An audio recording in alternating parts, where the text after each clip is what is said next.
and I am so happy to say here for the first time, is just now becoming available in Spanish. For the very first time. So December for Christmas. December for Christmas, we all know what to give each other. That book, who knew? One person knew. And that person was Dr. Maya Angelou. And you know what? I have to say this. I am so happy that a few months ago, something made me say, I need to go down and visit with Dr. Angelou. I haven't seen her in a little while. Just 3 months ago,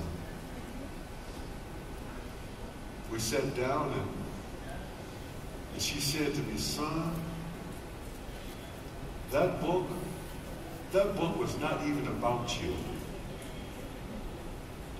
That was the story of every father who ever had to be a mother, every mother who ever had to be a father, and everybody who ever had a dream and would not quit.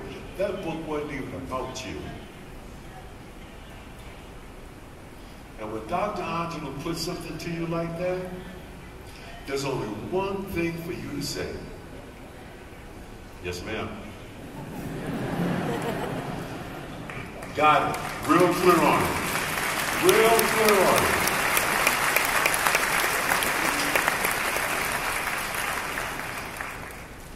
Movie, great. Book, great. Business, great. But the most important thing I've ever done in my life is to have broken the cycle of men who are not there for their children. That is absolutely the most important thing I've ever done in my life. And I say that for two reasons. My son, my daughter. My son, 32 years of age, finally gets it that the most important thing about being a man is being responsible. That is absolutely the most important thing about being a man. My daughter understands how a man should treat her, respect her, and deal with her. And because of those two folks, I'm going to have influence on generations of my offspring that I probably will never meet. I probably won't be here to meet my great-grandchildren. But I will tell you this, a few years ago, I did meet my first grandchild. And let me tell you something. Let me tell you something. When you've been blessed to live long enough to meet that first grandchild, that changes everything. The first thing that changes is your child becomes obsolete.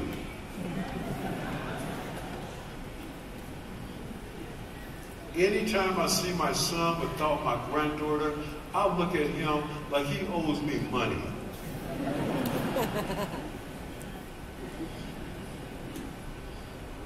The other thing that happens when you've been blessed to live long enough to be their first grandchild is you have a different relationship with time. And you have to accept that there have been more yesterdays than there will be tomorrows.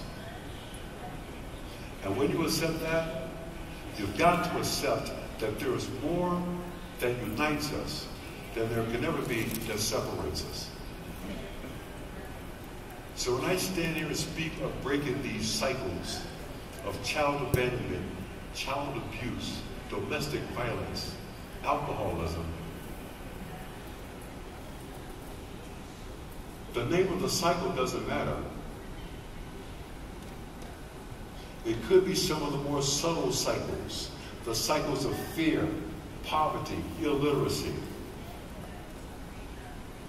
the cycle of silence.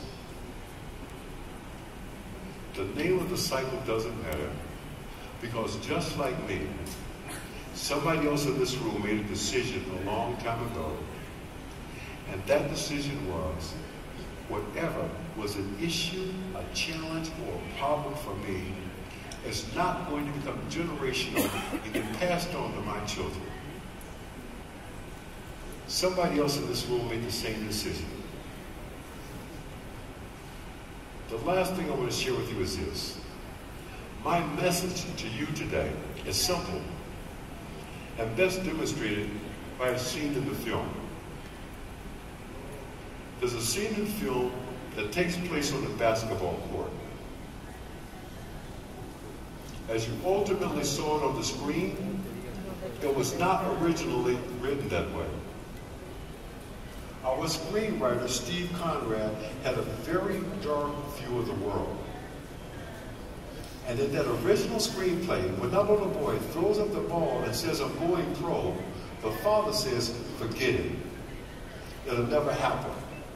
I was no good at it, so that means that you can't do it." I waited until we were going to film that scene that day, and I went up to Will Smith and I said,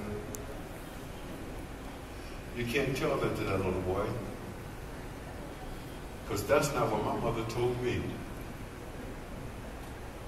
We had a very intense discussion about it. Me, Will Smith, our director, Gabrielle Muccino, and one of the producers.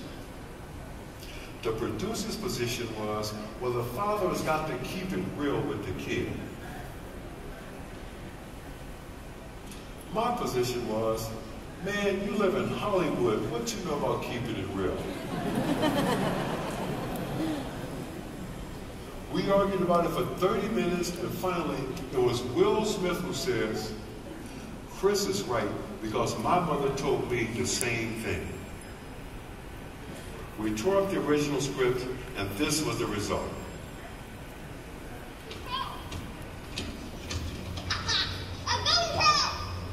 Oh, okay. Yeah. I don't know, you'll probably be about as good as I was. That's kind of the way it works, and I was below average.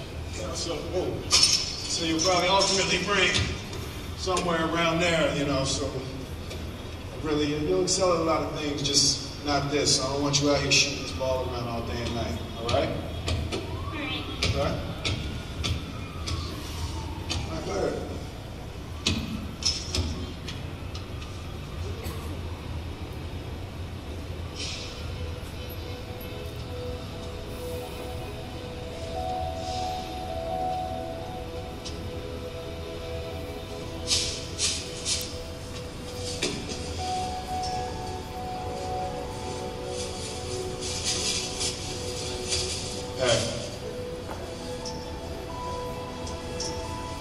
Don't ever let somebody tell you you can't do something. Not even me. All right? You got a dream, you got to protect it. People can't do something themselves. They want to tell you you can't do it.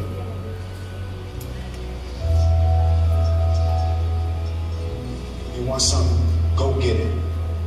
Period.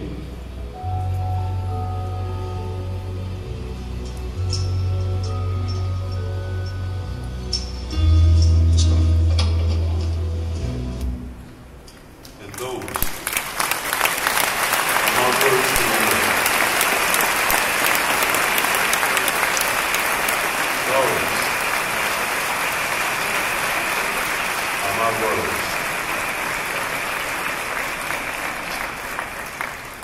As you go forward with this vision that you have for your business, your company, as you continue to try and build, as you continue to sacrifice the blood, the sweat, and the tears necessary in order to build something,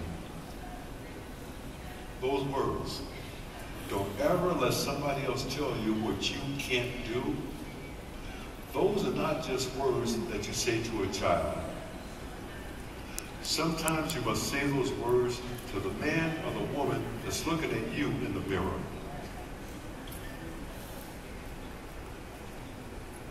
And there's one last question that I must answer before I leave the stage. I'm asked by people all over the world, whatever happened to your ex?